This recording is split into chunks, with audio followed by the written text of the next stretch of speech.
Hi all, just a note before we get started. This episode of the Art Plus Music Plus Technology podcast is part of a collaboration with Selftaught.com, where we talk to inventors and artists regarding the development of highly expressive MIDI devices. You can listen to this episode from Selftaught, our website, or iTunes, and you can read the interview online at Selftaught.com. We have a very special guest today. He's the person that everybody points to as like the secret sauce of amazingness, right? His name is Geert Bevin, and he is, in the last podcast, you will have heard Roger Linn raving about him.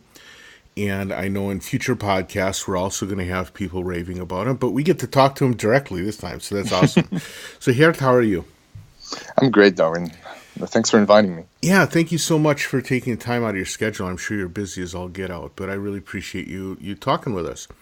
So let's start off by having you talk a little bit about the work that you do. The work that I do is maybe best summarized as anything that can make electronic and digital music more expressive. So if I find interesting projects that can use my help and I have time and I'm motivated by what I see, then I'll try to help out. This mostly stems from a long background in open source. So I started out my professional career actually as an open source software developer and started traveling around the world and talking at conferences surrounding open source projects. And being a musician at heart and in practice almost as long as I've been an software engineer, when I got the opportunity to do something that paid in music, which is not that obvious, but when I got the opportunity to do that and to combine that with some engineering skills, I basically transferred that open source mindset, which is, wherever I can help out, and that's the way it is. And if I can make it publicly available, a lot of the work that I do is also available as open source, for example, for Roger. And before that, when I worked with Eigenlabs on the Eigenharp, it's also open source. And a lot of the projects that I contribute to are just publicly available. Sure. What's some of the first open source stuff that you were working on when you were first playing around in open source world? Wow, that's one of the biggest, I think, because I contributed to the beginning of the JTK toolkit, which is one of the primary toolkits on Linux. Right. But I was just getting my feet wet at the time. But shortly after that, I sort of helped out with a Linux distribution that's called Gentoo. And so I was one of the core founders, not the initial guy, but one of the first 4 or 5 that worked on that, and that sort of drove the direction of Gentoo Linux and its sweet spot amongst all the other Linux distributions. I guess that's the most visible initial open source project that I was working on. Then it just went on from there all the time, just trying to pull things towards open source and shared ownership. So I'm kind of curious because clearly if you're in there working on Linux distros and you're in there helping the Eigenharp people and you're helping Roger develop all these things, you have some pretty serious engineering chops, but you've already mentioned that you've been playing music for almost as long. In my podcast, I like to talk about people's background and particularly the path that they took to become the person that they are, right? The artist that they are. And I'm curious, what is the track that you took that got you into software development as well as music, and then finding a way to mesh the two?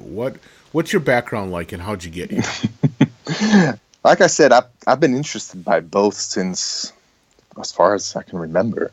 Even when I was an 8-year-old kid, I wanted to become a singer because my grandfather, he sang in the opera, and I was like, I want to stand in front of people and sing.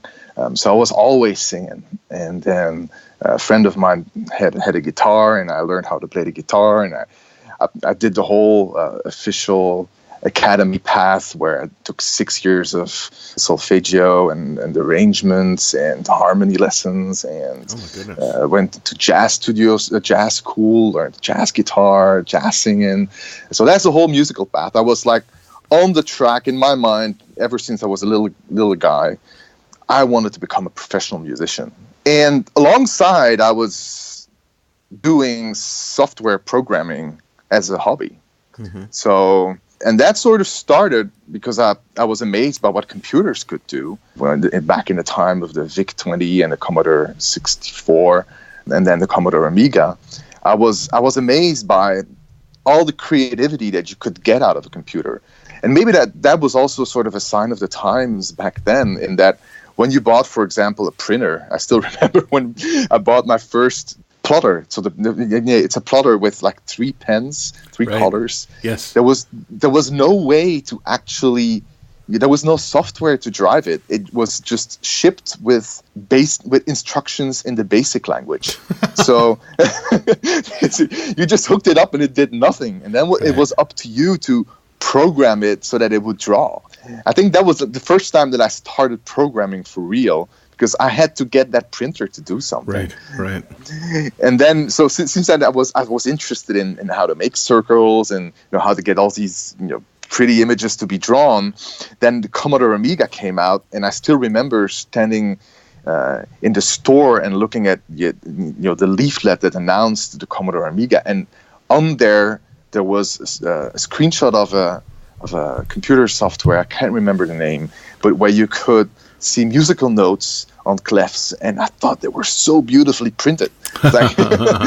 Because I had been trying to draw notes and circles, and they were always a little bit off, and I was like, wow, this looks so nice. And so I got a Commodore Amiga, and then it just went from there. Whenever I felt like I needed something that didn't exist, I just coded it. And so I coded an ear training program. I tried this a little bit as shareware. That didn't really work out. But then I got into the whole open source movement. And then when I was about 2021, I was trying to become a professional musician, essentially playing on the street for food. And then all of a sudden, it's sort of, actually, I went to a local print shop making jackets for my demo cassettes. Right. So I had prepared all those, and they had to print them out, but they couldn't figure out how to do it, and I knew how to do it. I did it at home.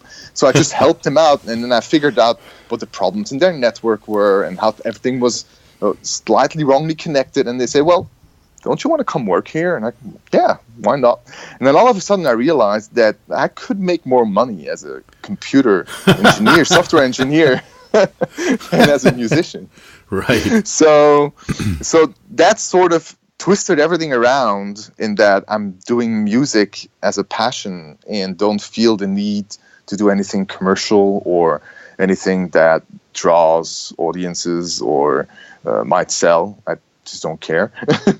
And people seem to want to pay me for what I do as a passion in computer programming also, so that sort of works out. That's pretty cool. Now, the one thing I would say, though, is that you said that you saw your grandfather on stage and you wanted to get on the stage in front of people.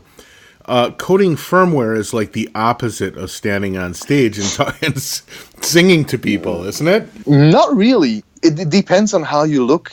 I look at coding as the same thing as if you sit down and write a musical piece. Uh-huh. So you're writing it down, and in the open source world, you can share it with others afterwards, and then travel across the world, meet people. Even I've done quite a lot of conferences where I talk about the code that I write, or even show the code that I've written live.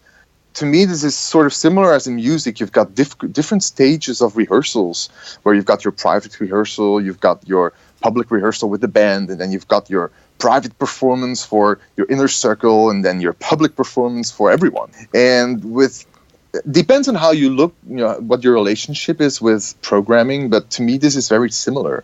And it's just a tool. It's just something that allows you to create. So it's almost like a different kind of instrument, is what you're saying. Yes, and it's a little bit like people, there are a lot of musicians now that don't necessarily play notes in real time, but that assemble samples or loops or snippets or tracks, and they overlay them on top of each other. It's just another component that you organize in a different, structural way, and the beauty of programming and code is that it can manifest itself not only in sound, but it can manifest itself in images, in video, even controlling robots, controlling motors, sending stuff all across the world, communicating with other people. So in a way, it is sort of creativity to the maximum possible extent. Sure. Now, talking about your background, especially kind of having a background steeped in Commodore computers and getting a chance to work with the Amiga, but also this experience with the plotter and trying to figure out the graphics and stuff like that, I'm kind of surprised that you didn't latch onto graphics as the thing that was exciting you, because the Amiga at the time was so far ahead of everyone else with graphical capability. Yeah. And then, well, that interested me a lot, definitely. Yeah. So what caused you to go a different way, though? Well, I'm just trying to track back. Yeah. Sure. Because for some people, the reason that they get tossed off of graphics is because the math is pretty intimidating, right? Yeah. Other people just don't like the kind of moving target that is graphics cards and all that kind of stuff. But I was just curious, what might have been your thing? I guess probably because I was really attracted to Linux and the open source world, where the biggest problems to be solved were at that stage not necessarily graphics. Right. And then afterwards, I was also very interested in, when the internet came along, in the connectivity possibilities and providing ways for people to build interactive websites and the whole backend behind that, because a lot of people had trouble with that. It's like the building blocks before you can get to the next stage, which is maybe the graphics and the rest. Right. You have to have a foundation first, right? Yes. And I think that at the time that I was really active and proactively contributing to a lot of new projects, we were still at that stage. I got a little bit of reputation in the world of enterprise Java development for some of the web stuff that I did back in the day. And since that brought in so much work, I basically stuck there for a while. Sure. Interesting. Until Eigenlabs, actually, until the Eigenharp. Is that really what broke you into the music side of things? Yeah, I was playing music. I had a band that was doing quite well here locally. And so I've always been playing the acoustic steel string guitar and singing, so a really singer-songwriter approach. Okay. But the band was more like an alternative pop rock band, and I figured that it was time for me to go towards the electric guitar. So I found a nice electric guitar, Godin, that has a piezo built in, so I still play it. It has this nice attack that comes along with these more sustained sounds of the traditional electric guitar. But it also had a MIDI pickup. Right. So this is a 13-pin. I never used that. So I started being interested in that, and I'm like, okay, maybe I should connect that up to an interface so that I can actually gain access to this MIDI information and control synths with it. And that never really worked out very well. And then the Eigenharp came along, and I was like, wow, this is taking away the abstraction. It is directly touching a digital sensor with your fingers. It's not trying to infer information from vibrating strings, but it's a digital sensor that you can interact with in real time, individually for each note. And that resonated with me so much that I just went ahead and I bought one. I bought the big one. Oh, really? Oh, goodness. Yeah. So I went ahead and it's like, okay, I'm going to dedicate myself to this. And so I practiced a lot. It's like you know how it goes. If you want to start feeling comfortable with an instrument, it's hours a day for months on end. And so I did that with the Eigenharp, and I started feeling really comfortable with it. And then I saw that they posted an opening for a software engineer. I'm like, I hadn't done C++ since my Linux day. And like, well, maybe I'll try this. Right. And they took a risk on me, and I took a risk on them. And it worked out really well. And yeah, that's how I sort of entered the music software development trajectory. Sure. Now, you're really mostly self-taught though when it comes to development, right? Yeah. When I talk to people who are self-taught engineers, a lot of times instead of getting an education like at university, an academic education, a lot of times what they point to is that there was a person who taught them how to do things right. Or there was a group that they were involved in that helped them get things right. Did you have anyone like that? Someone that was like a coding mentor? Or did you have a group that was maybe part of the Linux distro group? Were they kind of the people that helped you figure it out? Or did you have an innate sense of rightness and wrongness when it came to engineering? Oh, no. I think it's just there have been a lot of people in a lot of groups. Well, if you're active in the open source world, it's dozens and dozens of people. You see their code, they see your code, you get the comments on what they think of what you do, and you try to understand what they're doing. So it is sort of this melting pot of shared code ownership and knowledge. But there was a company that got me started in the Java world. It doesn't exist anymore. It was a small company in Brussels. And there was one guy there, Alain Rogister, that sort of taught me how to write professional grade enterprise code that is robust, that stands the test of time, that you can actually sell to a customer. Right. So he taught me the ropes of that, because I was just a script kiddie hacker when he got me on board. Apart from that, I think it's just a collection of working on different projects, seeing different code bases, collaborating basically. Sure. Which is the power of open source, right? So now moving back to the Eigenharp, first of all, what an instrument. I mean, that's one of those instruments that is intimidating to me, right? Because it's large, because I tried one out at a trade show one time, and it was almost like it was alive.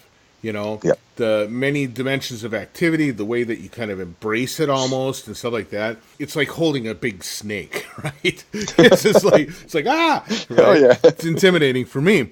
But for you, getting into it represented what? I mean, did you feel like it was close enough to the guitar that it somehow was transferable? Or is it just that there was something about it that spoke to you and you had to learn it, easy or not? I was really fascinated by it.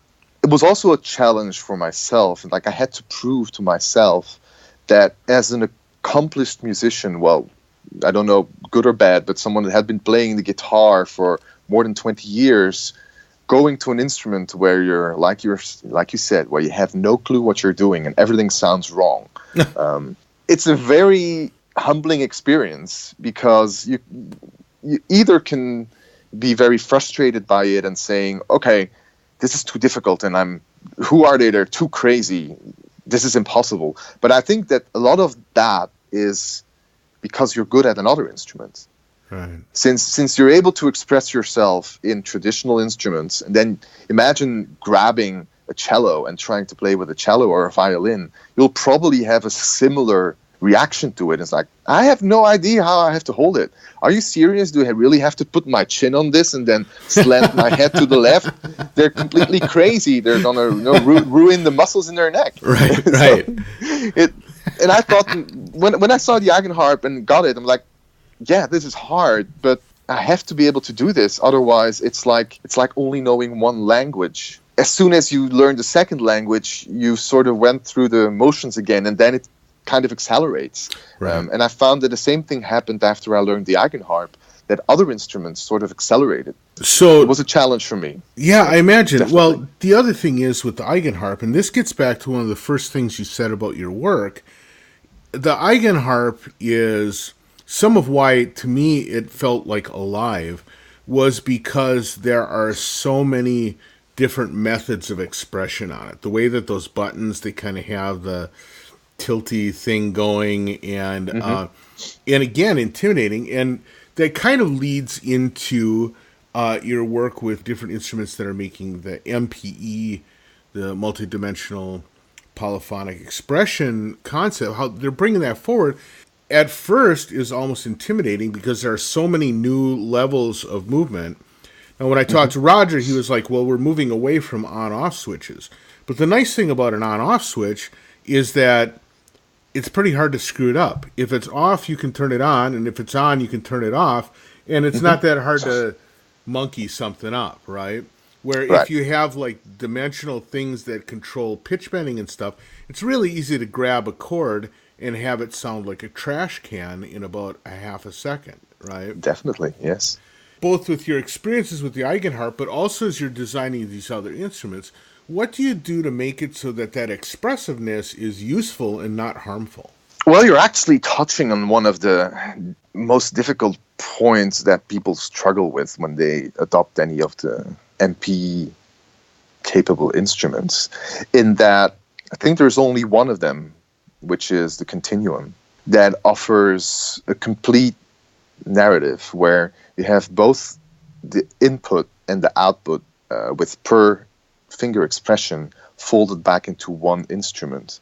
So where I want to go with this is that the advantage of making controllers like the Eigenharp, Linnstrument, Seaboard is that anything is possible. Right. The disadvantage is that people have to figure out for themselves what they're going to do with it. So it's like huge playground, and you have to sort of decide for yourself in which corner you're going to play. If you decide that you just step into the playground and you want to be all over the map, then you're going to sound all over the map. Right. It's going to take a huge amount of time before you master that entire area. So one of the ways of doing this is, like what we do with Linnstrument, is to, and what Seaboard also does, is to have an opinion on certain things. So Seaboard decides that it is structured like piano keys. So it imposes a certain limitation in the gestures that you can do, and flowing from that, the whole interface towards interacting with it is derived from it and feels more natural towards certain gestures.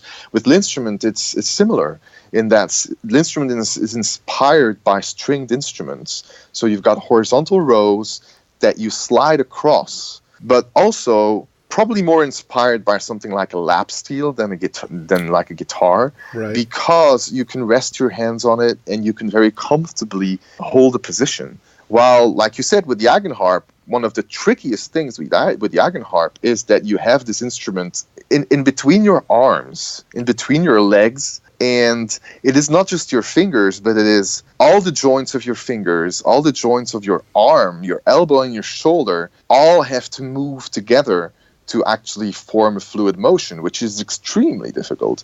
While with Linnstrument, Seaboard, and even Continuum also, it is more restricted to certain limbs. Let's say it's right, your finger, certain aspects of your fingers, and also certain gestures that you can make. It's already formatted. So I think that is the first choice to make, is to give identity to the input sensors and input devices that you're creating, and not create completely blank slate that can do whatever you want. But then the next thing is that, offering a good answer for people that want to get started with it. And so what we do with Linnstrument, Roger and I, is that we don't start at a moment in MPE mode. We start in a mode that works with any single MIDI channel instrument. And you're going to first get accustomed to pressure. So you've got your finger positions, pressure, and when you start using pitch, you'll be able to vibrato a chord, so not individual notes. And then if you're gonna start sliding, it's gonna slide in discrete semitones.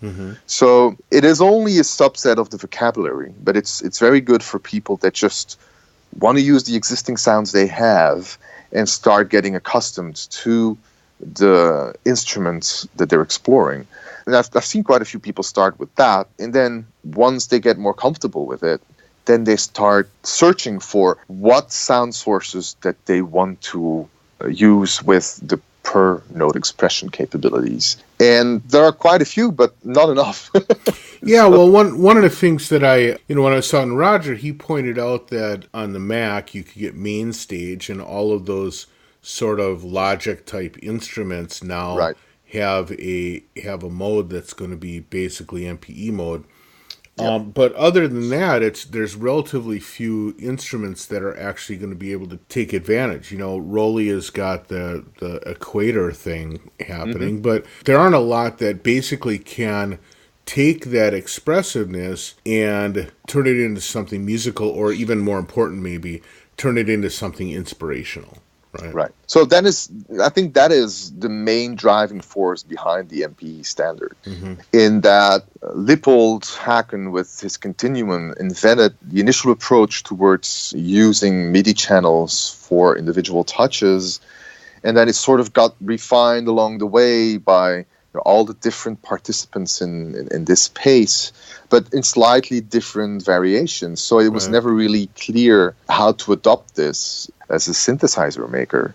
So having this codified into an officially sanctioned and approved MMA standard, we spend a long time on this standard to try to make it as simple as possible.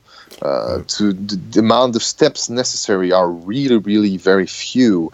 It's mainly just an agreement of all the things that are already there, so that we all know what we're talking about, and that there is no confusion about the ordering, the series of commands and messages, and the way how to basically divide the space up. That is basically the premise of the MPE standard.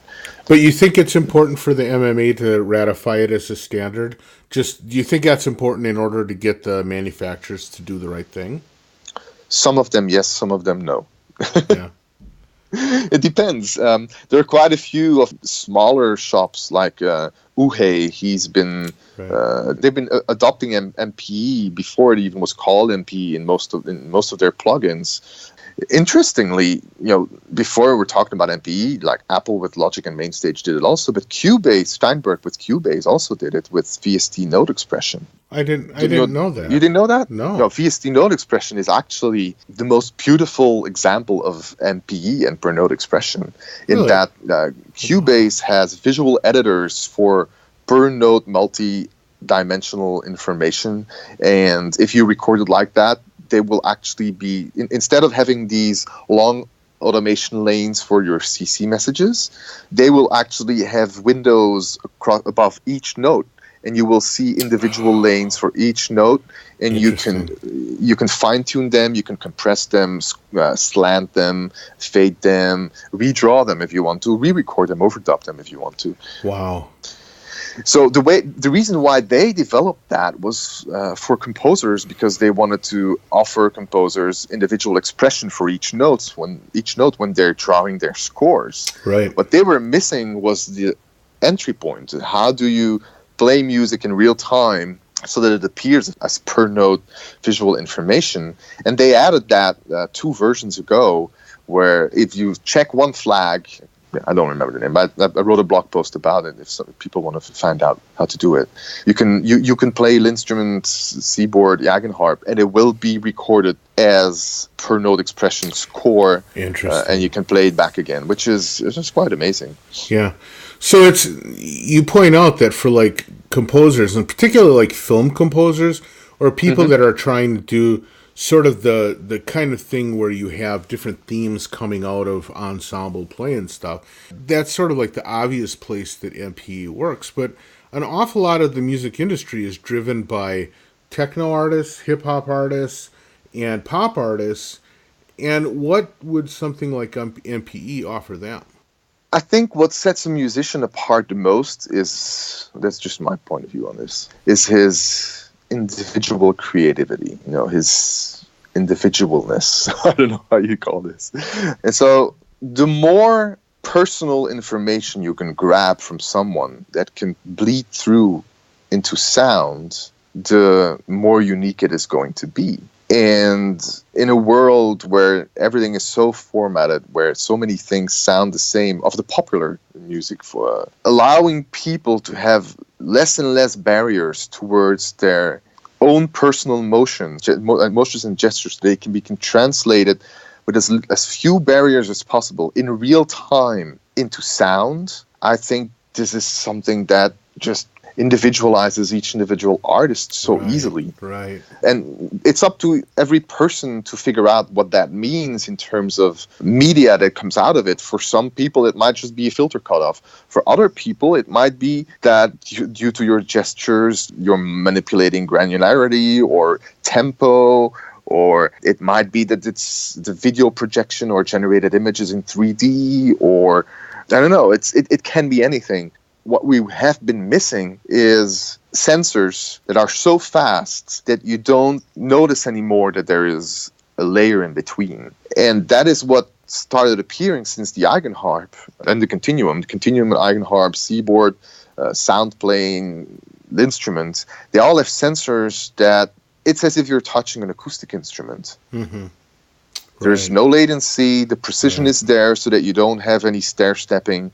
And we haven't had that. This is all new. So I think that is a very, very good story towards any kind of digital artist. Sure. One of the things that I'm curious about is the separation of the controller from the instrument that makes sounds. Because we've already talked about the fact that there are relatively few instruments that really take full advantage of the multi-levels of expression that something like MPE provides. But to what extent do you think there's a problem in that the instruments that you lay your hand on, I mean, you're a guitar player. The sound that your steel string guitar makes is integral to the actual device that you're holding in your hands. Where with something like an Eigenharp or Linnstrument, it's not. You have to have some other thing that makes the sound. To what extent is there a problem when these two things are not developed in tandem, or in fact, in many cases, are developed by people who won't talk to each other? It is a definite problem. I see this as an advantage in that I found that before I was much more scrolling through patches, and that I'm just touching a key and trying another preset and see which one sounds right. Okay, I'm going to play this one. But I never really felt connected with a particular synthesizer sound. It's just another preset. While with the MPE controllers, I've only got a handful of sounds that I've tweaked along the years. And I stick with them because I cultivated those particular sounds, learn how to use them, how they react. And it generates this feedback loop that you develop over time, very similarly as the feedback loop that you have with your guitar or your electric guitar, where you know actually how you get physical feedback on that particular guitar with that particular amplifier. The same thing for me now happens with synthesizer and electronic instruments, in that I leave a patch up on my modular just because I found it and that one sounds so great with Linnstruments for particular sounds, and I'll just keep it. Right. And once in a while I'll tweak it a little bit, but that's it. It's fine for me. So yes, it takes a while to find these sounds, but at the same time, I think that they're unique. You have the opportunity, without having to dive into software engineering, electronics, hardware engineering, you have the opportunity to create your own instrument that sounds completely unique and that you master much better than anyone else can master an instrument that sounds like that in the world. That's the way that I look at it. Yeah, I actually think that's an interesting point, because especially when you talk about picking a sound that happens to react correctly to how you play, because now all of a sudden with this MPE-based stuff, your physical playing style is going to have an impact on a sound. Very similar, again, to a guitar or a drum or something, where how you play the instrument is going to affect how it sounds.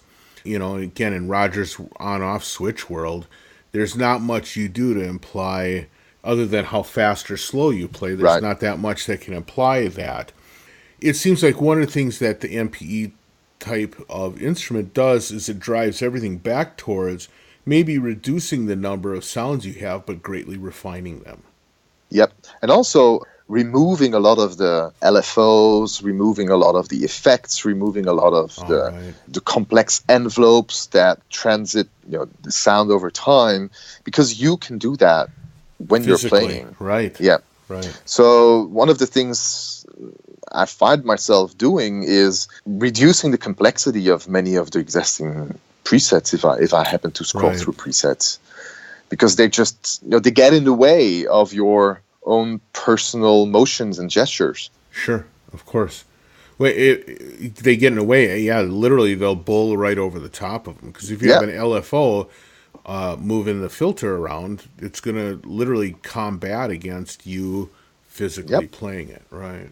Now, it might be that you create a sound that has this, like, for example, rippling water, and it's always got a certain sort of tempo to it.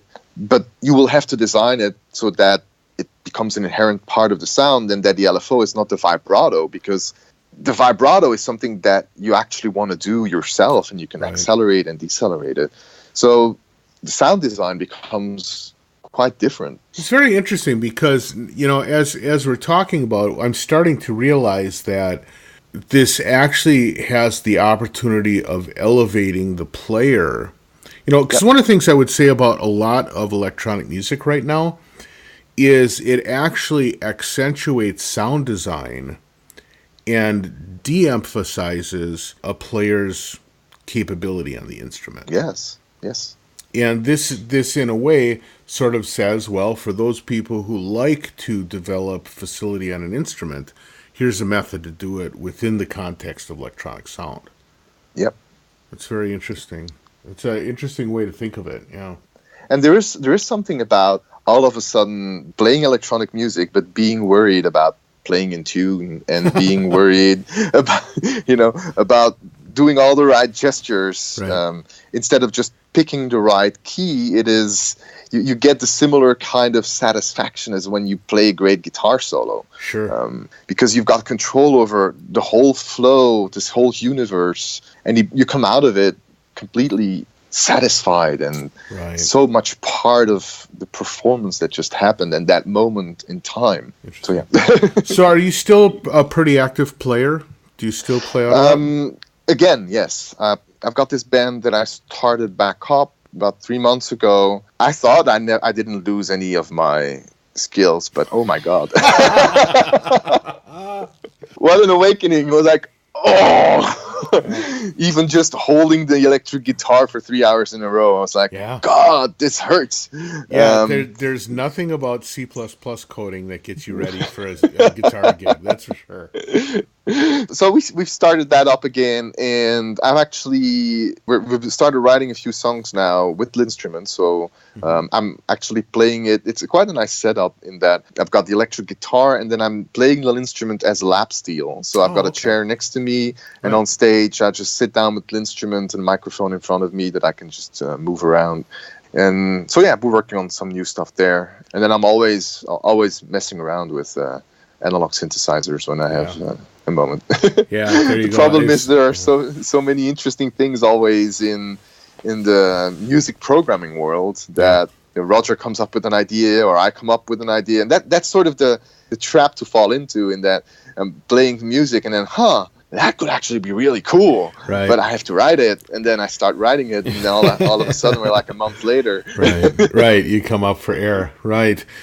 So I'm curious about your use of the Linnstrument. You said that you play it like a lap steel, but he often talks, he has this background as a guitar player too, and he talks about, well, you have pegs, and you could like hold it, almost like a Chapman stick maybe, or something like that. I can't imagine that, but he seemed to think like that was viable. Have you ever tried doing that, or does it just not feel right to you? To me, it doesn't feel right. But I know that Roger likes playing it like that. Everyone's got their preference, which is sort of what's beautiful about it. I guess that's true. I did it by accident, just putting it on my lap and playing it like this. But I really like the feeling about it, because when you press down, you also feel it on your thighs. Right. So there's this physical relationship that your body has with the instrument that goes further than just touching with your fingers. And I really appreciate that. It's a very nice feeling. It's very similar to the feeling I have with the Eigenharp, in that the Eigenharp, I hold it between my legs when I'm sitting down, and I sort of embrace it. Here, I don't embrace the instrument, but it's sitting on my thighs, so it's still very close in my personal space, and it's touching my body in more areas than just my fingertips. More feedback, right? You're getting really more feedback of the instrument. That's interesting. Do you still play the Eigenharp? Not at this time, but it's sitting right there in front of me. I look at it every day. Yeah, is that? But doesn't dozen of hours in the day. Yeah, I imagine. I was just wondering though, because an instrument like that, especially a big instrument like that, I've always wanted to get like a big upright bass because I've always loved the sound of them and stuff. Uh-huh. But I always felt like having a large instrument like that in the corner of the room, it's looking at you, kind of saying, "Why aren't you playing me?" You know. Yeah. And if I'm busy, I don't like kind of feeling scolded by my instrument. Right? See, one of the downsides of the Eigenharp, just going back to that, is that it doesn't output MIDI straight away. So Linnstrument does that. Linnstrument, I can hook it up to anything, and it will work. For the Eigenharp, I have to turn on the computer, I have to launch the application, and I have to figure out how to connect it, and then it just takes too long. Sure. No, it goes in stages, but I'm still in a stage now where I don't have much time for music, so I just don't do it. But so when you sit down, you want it to happen, right? Exactly. Yes. I hear you. It's funny that you mentioned the Chapman stick, though, because I ordered one 2 weeks ago. Oh, so did you really? Yeah. See, that's actually the next instrument I take on is going to be that. I've wanted to do it for a long time. My friend Gregory used to do it, and he's talked to me about, what frustrated and excited him about it. And it seems like something I would get into. So I have a feeling I'm going to be doing that as well. Very interesting. Yeah, I ordered a rail board. Nice. I really like that. That design. It's so elegant. It's right. It's very beautiful. It is. So I've been looking at it for many, many years also, even before the Eigenharp. And they're like, maybe it's time now. We'll see. Yeah, we'll see. Well, Geert, I want to thank you so much for your time. This has been a fantastic chat, and it's been really interesting to hear your perspectives about this stuff. One last question, just again, kind of going back to your experiences as a developer, and especially since you've done both musical and non-musical software development, what is the biggest difference in the two? What is the thing that you have to be concerned about when you're making a musical instrument that never happened when you were doing enterprise software? You cannot treat a musical instrument as a collection of components or a series of layers. While enterprise software, you usually abstract the hell out of it, and you just compartmentalize and make sure that every little component does what it does, and then you're going to put it together later and make it work. And if it's not fast enough, you throw another computer at it, or you maybe refine some algorithms, or upgrade the network, or rewrite parts of it. But it's going to be a series of things working together. While a musical instrument can only work, and that's just my opinion, can only work if you constantly look at it from all angles. So you have to look at it from the musician's point of view while you're writing the code, and you have to evaluate how each individual gesture will be translated in real time so that it feels rewarding to the player, that things that happen can generate that feedback loop that yields creativity, and that the interactions with it are natural, and that if you're going to have a urge to go somewhere, that it does that, and that it's not, oh no, I have to learn how to do this first and that first. And it's pretty much, you have to look at the whole picture. Otherwise, I don't think it can work. Interesting. Yeah, that's a great point. Well, thank you so much for your time. I really appreciate it. Thank you. And thanks a lot for inviting me. And so with that, I will say have a great afternoon, and we'll talk again soon, okay? Yeah, thank you, Darwin. Take care. Bye. Bye.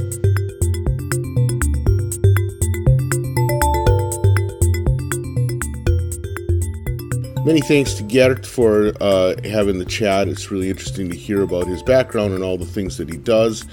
He's an amazing cat, and believe me, everybody that I talk to in the world of expressive controllers is raving about the guy. Additionally, I want to thank you, the listeners, for sticking with these podcasts. It's been an amazing run that we've done, and it's all been thanks to you. And finally, I want to thank the folks at Synthtopia for doing this collaborative project with me. I think it's amazing to get a chance to hear these voices, to quiz them a little bit on what they see for the future, and to see a little peek into what our future is going to look like as well.